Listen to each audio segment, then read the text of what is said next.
It's the morning. Well, not really. It's still dark. And guess what, Luca? It's hunting time. Ready? Let's go. Everyone, you guys lead the way.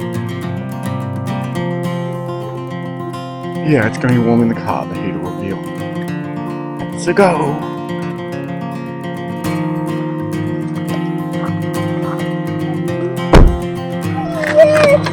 No, it's...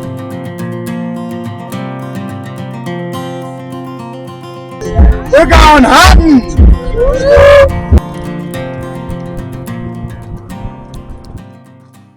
You guys ready to hop out? Jumpers and shoes. We did bring jumpers and shoes, yes. You use my jumper? Yeah, sure, you can use your jumper. I'll get it out for you, mate. So here we are. It's been a long drive, but we got here. We're at the forest now. I brought my two little boys with me this time. It's their first hunting trip, isn't it, boys? Yep. Are you excited? I've got a bit of knowledge from a local that works in these forests. So we've got a few spots that should hold some game. I guess we'll just have to wait and see. Time to get going. Following the theme from my last video, we've come to a further eastern forest, hoping that it may hold more water along with more game. By chance, I've been lucky enough to have been given advice from a bloke who does a lot of work around this area, and he's kindly pointed me in the direction to a part of the forest where he's seen red deer sign before. Our plan will be to set up camp close enough to that area so that we could be in a good position to glass around at first light tomorrow, if we can't manage to sneak up on some game today. What do you think it is? A metal sign. Sure, you can sit next to it. Yeah? Yeah, you can have a drink. Okay, good. Aha, here's what it is.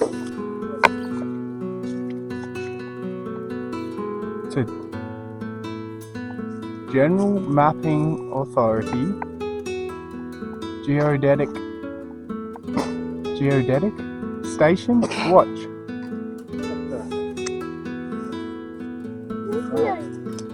That is an odd thing.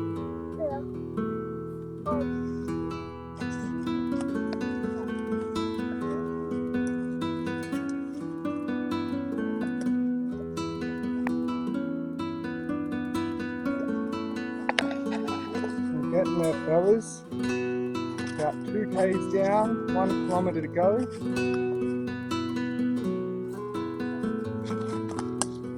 And the real hunting begins. Well, we've done it. We've made it to the campsite we had picked out. Looks like something else here likes to use it as a spot to sleep as well. By the look of that poo, I would say there must be some cows in the forest. All that's left to do now is set up camp and get to the hunting.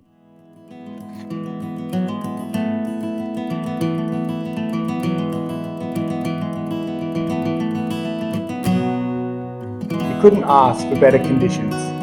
The sun's shining but not too hot. The wind's blowing but in a favourable direction that will allow us to hunt the area that we have planned. There's nothing better than a plan that comes together.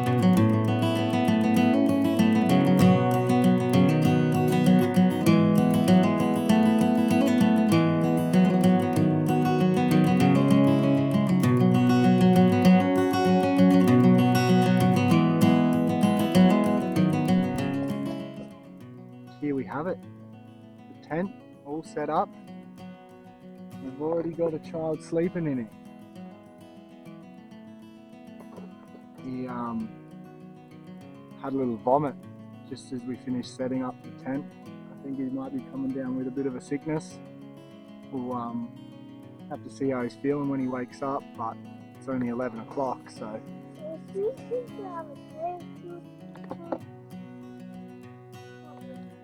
Yeah, you might have to call the trip early, but depending how he feels, we'll determine that.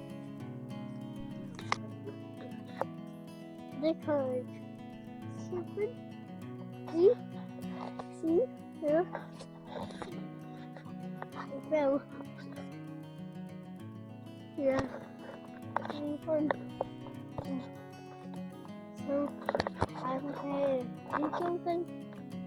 And just this. And Daddy. And Dad. Now you can have the better. Oh, thank you. Thank you, Miles. Yeah, but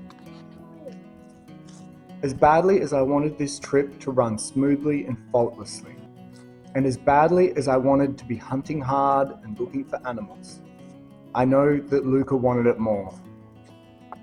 Hunting is all he talks about, and on top of the terrible feeling of being ill in a tent in the bush, he would be feeling much worse about finally being given the chance to hunt, yet not being able to due to poor luck. But little does he know, he's probably getting the best education in hunting he will ever receive. At the end of the day, you can only play with the cards that you're dealt. And on this trip, he's been given a pretty crappy hand. But our expectations are only created by us. So to him, this is a lesson in managing his expectations to suit his hand. There's no need to be disappointed in whatever outcome we walk away with. He's doing his best, and he can be proud of himself, no matter what.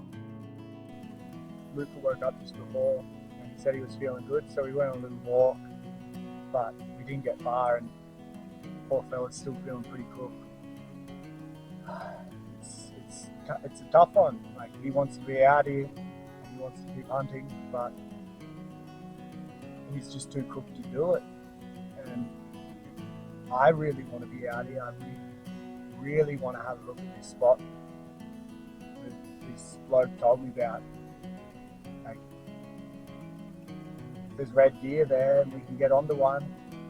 That would be amazing to be able to share that experience with the two boys. But if he's too cooked, we just can't do it. We'll have to head home and yeah, try another day.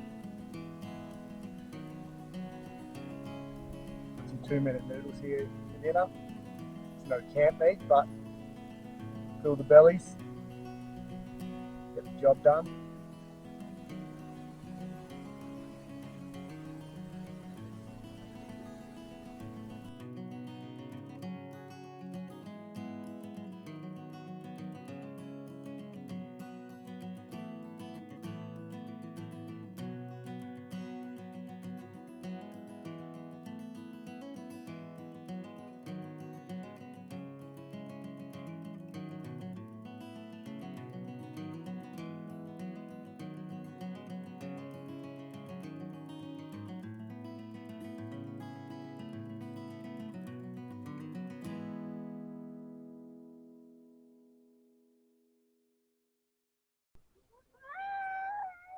So, as you can probably hear, the boys are up and Luca's feeling a lot better. He's still not 100%, so we're going to go on one last hunt, and depending how they feel with that, we'll decide whether we're going to stay another night or not. We're just making up some brekkie now. We got the breakfast burrito cooking and a pot on for some noodles. Tell you what, you boys eat like kings out here compared to when I come on my own. Lucky you got Mum to pack a lunch for us, hey?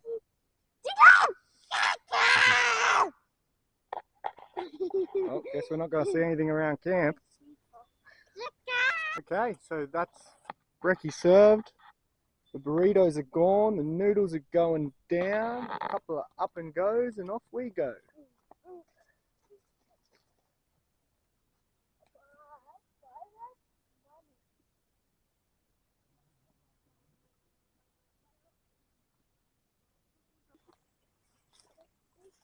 Well, we just bumped into a local driving along one of the tracks we were walking down, and he informed us there was a pack or a herd, or I don't know what you call it, of about 30 red deer that used to come around through these parts.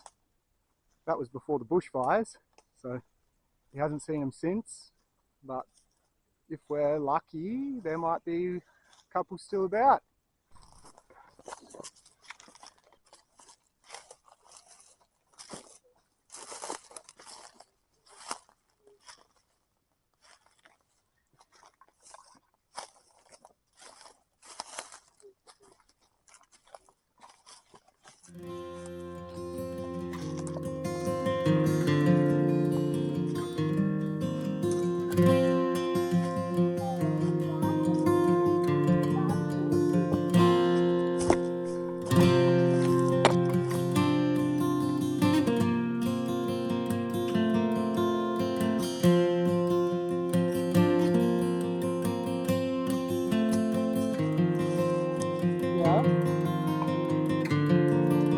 Come down here, it's a better spot. This is.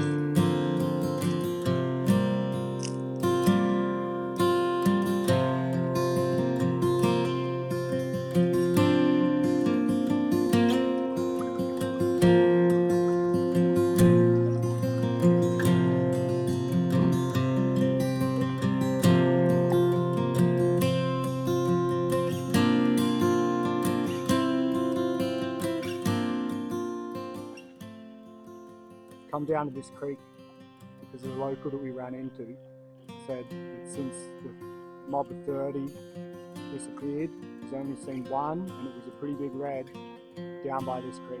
So we'll probably climb up the bank and walk along and just explore this area a little bit, and if we're real lucky, we might bump into him.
So, are you feeling a bit exhausted because you're sick?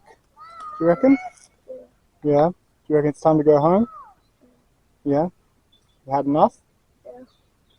Okay.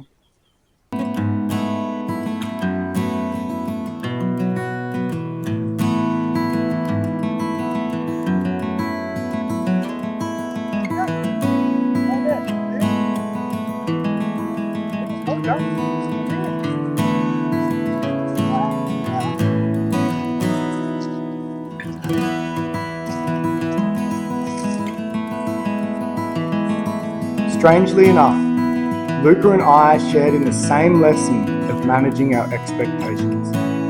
While Miles, he was unfazed and just happy to be along for the ride. I subscribe to the idea that doing things that are both difficult for you and for your children together is important. This trip was far from the exception to that premise. When you do things that are difficult with your children, you teach them how to overcome seemingly impossible impasses.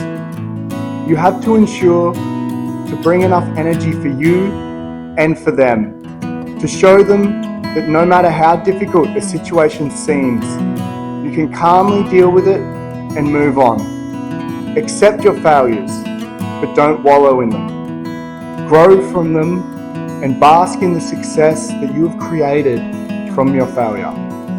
It isn't easy, but if we wanted easy, we would be at home watching TV instead.